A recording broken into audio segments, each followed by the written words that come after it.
All right, today we're going to break down a really fascinating and honestly pretty hilarious satirical court case. It's one of those things that, while fictional, tells you some serious truths about the wild, chaotic world of online comment sections. So let's step inside the courtroom and see what's going on. And boom, the whole thing kicks off with this amazing line from the judge. Case number 404, reason not found. I mean, come on, that's a perfect little tech joke that tells you right away this isn't going to be your typical trial. We're about to put the very idea of online discourse on the stand. So who exactly is the defendant here? Well, the court has a very specific definition, the Asphaltican online comment mob. And just listen to this description. A mindless blob of digital asphalt. That's such a powerful metaphor, right? It perfectly captures those swarms of comments that just seem to act without any thought, memory, or self-awareness. This is the entity that's on trial. So what's the actual case against this, digital blob? The prosecution has laid out a few key charges, and we're about to walk through the evidence for every single one. Okay, first up on the docket is charge number 1, algorithmic stupidity. This is just a brilliant term for what the prosecutor calls a kind of renewable stupidity. See, the point isn't just that the comments are thoughtless. It's that the very platforms they live on are basically designed to amplify that thoughtlessness. So the prosecution presents Exhibit A, the never-ending, completely context-free recycling of trending hashtags. You've seen it, right? Whether it's a political slogan, a demand to cancel someone, or just that weird race to be the first comment, the mob just repeats these phrases over and over with absolutely no connection to the content it's actually commenting on.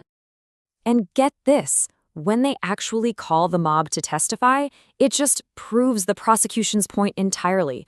All it can do is screech its programmed lines back at the court, just shouting those same recycled hashtags. It's a perfect demonstration of a total, complete lack of original thought. And here's the real kicker. The online platforms we all use are literally built to reward this behavior. The prosecutor argues that every single like, every retweet, every one of those mindless comments, it all just acts as fuel. The algorithms see engagement, and they push the blob's nonsense right to the top, making it bigger, louder, and way more visible. Now for the second charge, and this one has a name that'll stick with you: dynamic cannibalism. This charge gets into a really bizarre but super common thing you see online, where these mobs, which seem so united in their anger, eventually just turn on themselves. And what's wild is that this self-destruction follows a really predictable pattern. First, the mob picks a hero and rallies around them. But then, the second a tiny flaw or a minor disagreement pops up, that hero immediately becomes the villain. And then the mob just starts to feed on itself, tearing down the very person it just built up. You can just feel the absurd confusion of the whole process from the mob's own words. There's no real principle behind it, just a constant churn of outrage. The switch from "we're so righteous" to "we hate ourselves" happens so fast that even the mob itself can't keep track, which just shows you it has no real core beliefs at all. And that brings us to the third charge, which is maybe the most defining one of all: the mob's complete and utter inability to engage with logic or evidence. By its very nature, it is completely impervious to reason. The prosecutor presents Exhibit C with this incredible metaphor. Trying to argue with the mob using facts and logic, it's like firing bullets at a giant blob of tar. The arguments don't penetrate. They don't even leave a mark. They just get sucked into this sticky, shapeless mass and have absolutely no effect. The problem becomes crystal clear when you put the two side by side. A real, reasoned debate is all about seeking understanding and valuing evidence. Mob logic is the exact opposite. It's only looking for outrage, it runs on raw emotion, it ignores any facts that don't fit, and it demands total conformity. The two just can't coexist. So, after hearing all of the evidence, the algorithmic stupidity, the dynamic cannibalism, the fact that it's immune to reason, the judge is finally ready to deliver a swift and very decisive verdict.